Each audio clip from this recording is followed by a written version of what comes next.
Estimada alma evolucionaria, mi bienvenida al capítulo ya 52 del programa Tú eres Evolución. Este programa tiene un título: Un virus en tu alma. Este tema viene a cuento porque desde hace unos meses yo estoy envuelto en una situación que estoy viviendo de cerca, que estoy entendiendo y que además me he dado cuenta que a lo largo de la vida he estado en esas situaciones muchas veces, pero yo no lo sabía que era eso. Entonces, pues este va a ser un tema que te va a permitir liberarte de los muchos, abundantes y grandes agravios que tú has recibido en la vida. Y también puede permitirte liberarte de grandes padecimientos. Todo depende si en este tema estás en un lado de la raya o en el otro lado de la raya. Pero sí es cierto que cuando el tema que voy a tratar se entiende, muchas cosas buenas pueden ocurrir. Y pueden ocurrir porque coge uno el entendimiento suficiente para torear una situación muy compleja, muy desconocida y muy engañosa que vivimos con mucha más frecuencia de la que pensamos. Primero voy a hacer un poquito de historia para poner un ejemplo que ilustre muy bien esta situación. Hace mucho tiempo hubo una guerra entre dos bandos de ciudades griegas. Eso lo conocemos por la Ilíada de Homero. Ciudades griegas de un lado se enfrentaban con ciudades griegas de otro en lo que se conoce la batalla de Troya. La Ilíada viene de que la ciudad de Troya se llamaba Ilión. Entonces de Ilión, la Ilíada. Enfrentados los dos ejércitos, pues el ejército troyano terminó refugiado en sus grandes y poderosas murallas. Duraba ya la guerra 10 años y los griegos aqueos no encontraban la manera de entrar en Troya y ganar la guerra. Así que a alguien se le ocurrió, probablemente Ulises, hacer un engaño. Y el engaño consistió en hacer un enorme caballo de madera con ruedas y dejárselo a las puertas de la muralla a los troyanos, como un regalo de reconocimiento de, bueno, no hemos podido venceros y hacemos un regalo. Mientras los aqueos se retiraban sus tropas e iban hacia sus naves en el mar. Los troyanos dijeron, qué raro esto que nos hagan un regalo habiendo perdido. Pero era tan atractiva la idea de acabar la guerra y acabar vivos, que se dejaron seducir por esa situación de falta de peligro. Así que abrieron las puertas, entraron el caballo, cerraron las puertas de la muralla y se pusieron a festejarlo. Se bebieron todo el vino que les quedaba y cuando ya la fiesta acabó, dice la Ilíada que 99 hombres bajaron por una trampilla del caballo, redujeron a los guardias, abrieron las puertas. Por la noche el ejército aqueo se había dado la vuelta, no se había ido en realidad. Fue una maniobra de despiste. Y cuando los troyanos se quisieron dar cuenta, tenían al ejército invasor dentro de la muralla, ya no hubo manera de defenderse y así cayó Troya. Ese regalo aparentemente inofensivo, pues se le ha dado a llamar un troyano. En informática, tú tienes tu ordenador con su estructura física, tiene sus programas y te da grandes servicios y haces buenos trabajos con él y estás muy contento con tu ordenador. Pero cabe la posibilidad que a través de internet o un puerto USB entre un programa invasor disfrazado de cualquier cosa inofensiva y una vez dentro de tu ordenador maneja tu ordenador para sus intereses. Ese programa invasor, ese virus, se le llama un troyano. Entonces a ti el ordenador empieza a darte problemas. Se puede destruir, se puede ir toda la información, o puede ser que le dejes imprimir y se ponga a hacer otra cosa, o puede que se salte letra, en fin, a ti el ordenador empieza a no darte el servicio que te daba. Y te vas poniendo de mala leche porque estás siendo víctima del mal funcionamiento de tu ordenador. Incluso te entran ganas de darle puños al ordenador en venganza a lo que el ordenador te está haciendo. Pero pensemos, ¿tu ordenador es consciente que tiene un troyano instalado? No, ¿verdad? O sea que es inocente. ¿Tu ordenador puede evitar el funcionamiento del troyano? No. Por lo tanto, es inocente. Así que la primera víctima del troyano es tu ordenador.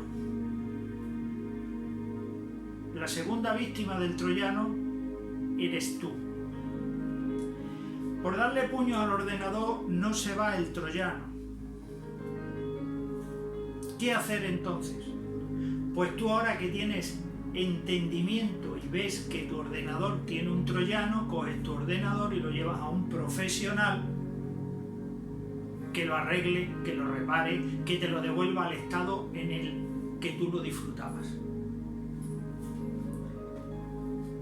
¿Puede una persona tener un virus en su alma, en sus adentros? ¿Puede una persona tener un troyano que interfiere en sus pensamientos, en sus sentimientos y por lo tanto en sus acciones? Sí.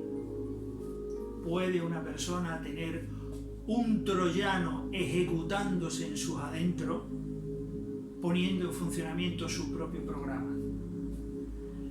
La persona tiene su estructura física, el ordenador. La persona tiene sus programas, sus pensamientos y sus sentimientos, su programa personal. Pero puede tener un troyano que venga y se imponga como programa y haga actuar a la persona de manera distinta a como había estado actuando. Sí. Se llama depresión. Se llama depresión. Y tú dirás, uy Luis, traes hoy un tema muy exagerado. La depresión afecta al 20% de la población mundial.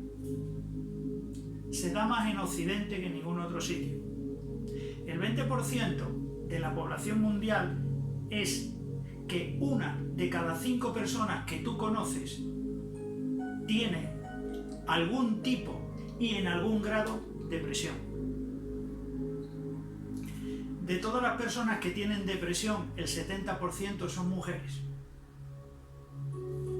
La depresión es la 4ª causa en el mundo de incapacidad y se prevé que en cuestión de 10-20 años sea la segunda. Así que la depresión no es que sea un tema pequeño, no es que sea un tema poco abundante. Lo que le ocurre a la depresión es que se oculta y se camufla y no es fácil de verla, ni quien la tiene, ni quien la está padeciendo por el comportamiento de quien la tiene. Por eso a mí me ha parecido que la mejor manera de encarar la depresión es hacer el símil con el troyano informático, porque en realidad viene a ser lo mismo. Cuando una persona tiene alguna, porque hay muchas maneras de depresión y las hay en muy distintos grados, de casi no notarse a ser terrible. Cuando una persona tiene algún tipo de depresión, ¿Es consciente que la tiene? No. Por lo tanto, es inocente. Cuando una persona tiene depresión, ¿puede evitarlo? No. Por lo tanto, es inocente. Si te das cuenta, vamos siguiendo los mismos pasos que con el ordenador. ¿Quién es la primera víctima de una depresión? ¿Quién la tiene? ¿Quién es la segunda víctima de una depresión? Algunas personas que se relacionan con quien tiene la depresión. ¿Qué hacer? Igual que con el ordenador, llevarle a un profesional a que haga su trabajo, porque tú no vas a poder resolvérselo. ¿A qué profesionales? Psicólogos, psicología y psiquiatría, juntos, las dos cosas. Yo decía que al principio, que el tema que íbamos a tratar hoy te iba a liberar de grandes agravios si eras una persona que se relaciona con alguien deprimido. ¿Y por qué eso va a ser así? Porque cuando tú entiendes cómo funciona la depresión, dejas de dolerte del comportamiento que la persona deprimida tiene contigo. Cuando tú entiendes que no ha sido un hecho voluntario contra ti, tu alma se tranquiliza muchísimo. En otros capítulos veremos ejemplos y veremos más cosas. Pero lo que quiero que quede claro es que el 20% de la población se mueve entre su programa personal y el programa depresivo. Unas veces predomina uno y otras veces predomina otro. Pero en las fases en que predomina el programa depresivo, esa persona se mueve entre la tristeza y la rabia. Cuando está en tristeza, es una tristeza por todo y por nada. Es una tristeza exagerada. Problemas que no lo son tanto. Pero si no es ese problema, es otro, y si no es otro, y si no es otro. Hace nada yo he vivido con una amiga, básicamente llevaba 3 semanas llorando. ¿Por qué? Por todo y por nada. Pero lloraba.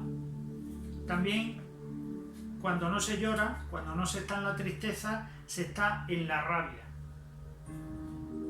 ¿A dónde lleva la rabia? La rabia lleva al castigo. ¿A quién? ¿Qué castigo da una persona con depresión? Pues ese castigo va dirigido, en primer lugar, a las personas más importantes. Y fíjate quiénes son las personas más importantes para casi cualquiera. Mamá, papá, la pareja,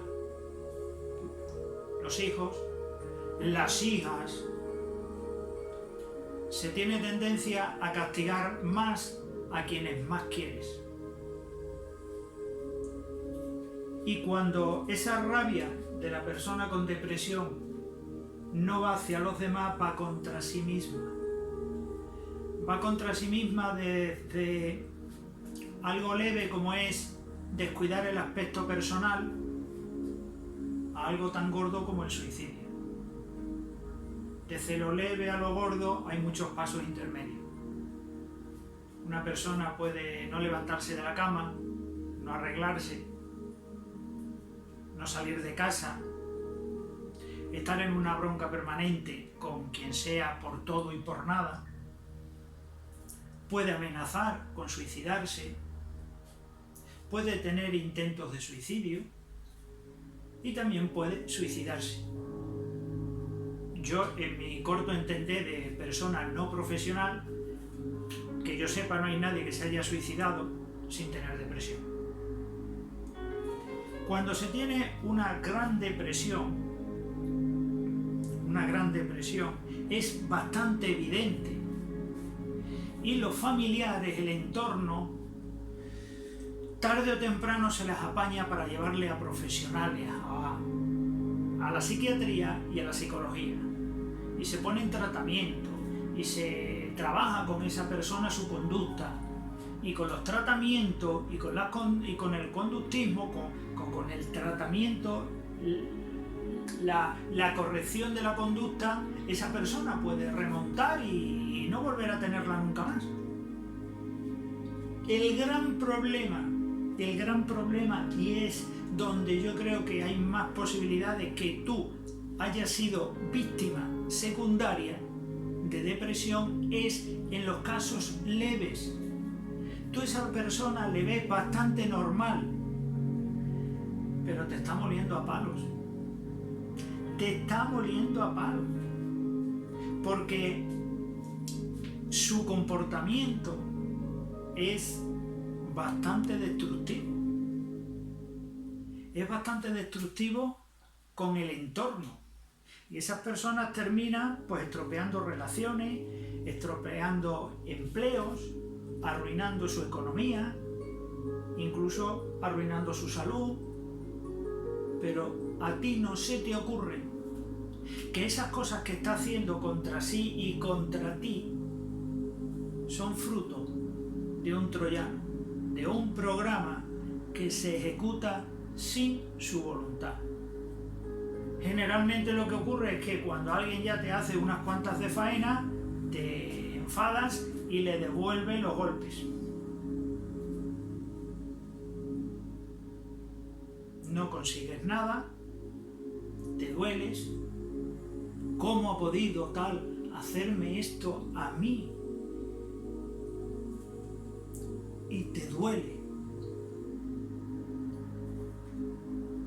La gracia de este capítulo está en que si tú entiendes que la primera víctima es esa persona, que es un funcionario externo, que su comportamiento contigo no lo ha decidido y que no puede evitarlo porque está en un grado de depresión, tú al quitarle la intencionalidad contra ti, tú sientes una liberación. Sientes una liberación. La depresión tiene un problema muy gordo, por eso yo le he llamado un troyano, es que se camufla. Ninguna persona que esté con depresión te va a decir que tiene depresión, ni se le ocurre. Y si se lo dices tú, te lo va a negar. Te lo va a negar, pero con fuerza.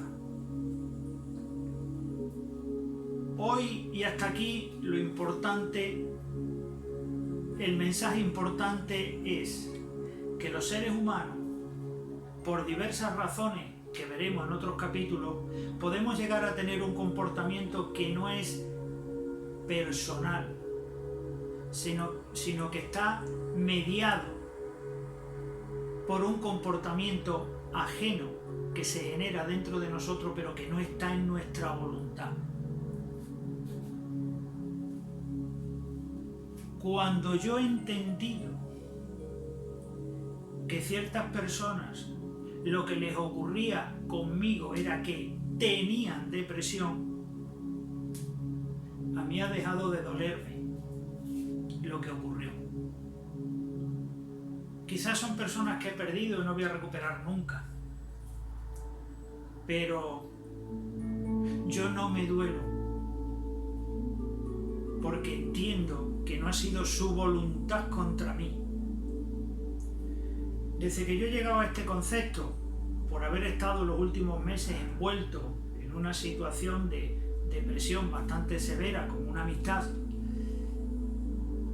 al entender a esta amistad yo estoy entendiendo muchos otros comportamientos de amistades que se han quedado por el camino. Y yo hoy les veo no como personas que me fallaron, no como personas que me abandonaron en el camino. Les veo como personas que tuvieron un problema que les separó, les enemistó de mí. Y eso es muy distinto. También lo que me ocurre es que me hago la pregunta, ¿y cómo yo no me di cuenta? No es fácil darse cuenta. Quizás porque he pasado por distintas personas en esa situación, últimamente he podido rematar la faena. Conozco las señales, conozco el perfil, conozco el funcionamiento de la depresión lo suficiente como para que en próximos capítulos tú puedas ver esos comportamientos depresivos. ¿Y qué ganarás con eso? Que al entenderlos los manejarás de manera distinta. Incluso que podrás tener una aportación positiva a la situación de esa persona. Yo sé que el tema de hoy pues está muy lejos de saber lo que quieres, saber lo que vales y juntos ir a coger más de la vida. Pero es que este es un tema que está restando mucho, sobre todo en las personas que lo padecen. Y mucho en las personas de su entorno. Yo no soy psiquiatra, yo no soy psicólogo, yo soy tu aliado de Tu Eres Evolución. La responsabilidad profesional comienza cuando tú vas al profesional, pero hasta llegar allí, la depresión está machacando a cantidad de familias, a cantidad de personas. Si la vemos, si la entendemos, dejamos de dolernos y somos más útiles en la resolución de ese calvario que en el grado que sea vive la persona que tiene algún tipo de depresión. Y hay muchas maneras de presentarse la depresión, pero lo veremos en otros capítulos. Aún así, con o sin depresión, la vida es preciosa, el ser humano el prójimo es extraordinario, la vida es extraordinaria y seguro que tú eres un alma extraordinaria. Un abrazo y hasta el próximo capítulo.